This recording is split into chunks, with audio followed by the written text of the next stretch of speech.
mga idol, magandang araw sa ating lahat. At ngayon nga ay araw na ito ay ang ganap ng Martial Law, September 21. Ang kagagawan ng ang amang Marcos noon, ang ama ni BBM. Ganitong araw yun, ganitong petsa yun. Ngayon ginanap ang anibersaryo. Kaya ito, pakinggan nyo si Bipinday Sara, nasa Japan siya, nagtatalumpati. Pakinggan ninyo, at hindi lang dito sa Japan, sa buong mundo ito. Sa Pilipinas, ang dami. Nagaganap ang anibersaryong ito. Kaya ito, pakinggan nyo si Bipinday Sara, ha? Mga kababayan, magandang araw sa inyong lahat. Konnichiwa. Unahin ko po muna ang aking mga pagpapasalamat.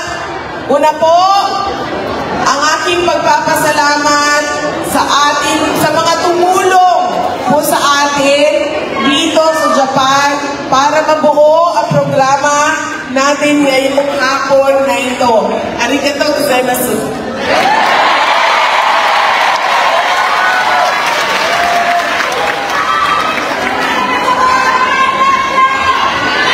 Una po, ang RDPU o Nagoya. RDPU Nagoya. So iba pa pala yung sa Tokyo. Oh, okay. Sige. Oh, ang dahil talaga itong Nagoya, ma'am, no? Kanina pa kami nawawala sa break, ma'am. Lumampas na kami, lumalik na kami. Tapos, nagkamali pa ng pasok yung ticket ko. Sabi ko pa sa train attendant, I'm sorry. My ticket inside the machine.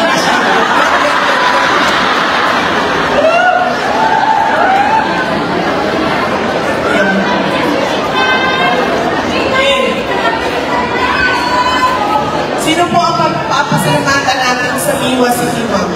Miwa City Hall, si Mayor, si Vice Mayor, ang mga konsehal, mga barangay captain.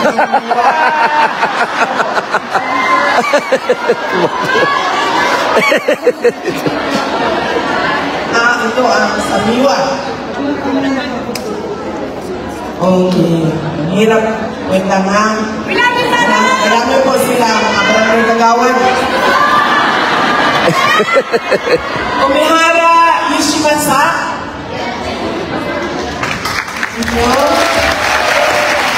Umihara Toyokuni. Fukushima Ichiro.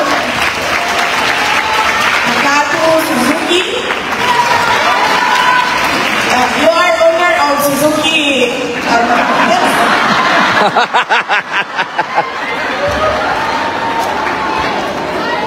Tito Eiji, Tanaka, Nobuhiro, Sakai, Tsunaka, Sakuma, Tsutomo, Mochizuki Tomomi, Shibata Yusuki, Yamada Makoto, Yashi Hiroaki, Ramira.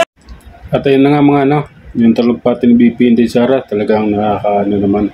At yung ganap dito sa Pilipinas, kanina dadaanan ko yung rally ng mga retired generals dito sa may White Plains, sa may Camp Aguinaldo. At medyo mahaba yung traffic doon dahil hindi gumagalaw yung northbound nitong EDSA dahil puno ng tao hanggang EDSA Shrine at yung flyover ng Guadalupe, Ortigas. Flyover ng Ortigas, punong-puno ng tao. Maraming nakilahok sa rally kanina. Mayroon din sa may Lunita, mayroon din sa Liwasang Bonifacio. So marami ang naganap ngayon at marami ang nagpapahayag ng mga damdamin o maraming nagsisigaw ng mga tao dahil sa kaguluhang ito o sa korupsyon na kagagawa ng administrasyong ito. At si Marcos ang may gawa nito at ang kanyang pinsan. Kaya dito sa Forbes Park, kasi nandito ako sa Forbes Park, buong paligid ng Forbes Park, araw at kagabi, may mga security nakabantay, may mga security umiikot dahil takot ang mga tao rito baka pasukin itong Forbes Park na ito, pasukin ng mga relihista dahil maraming bahay dito si Martin Romualdez. Yun lang mga idol, hanggang sa muli, maraming salamat.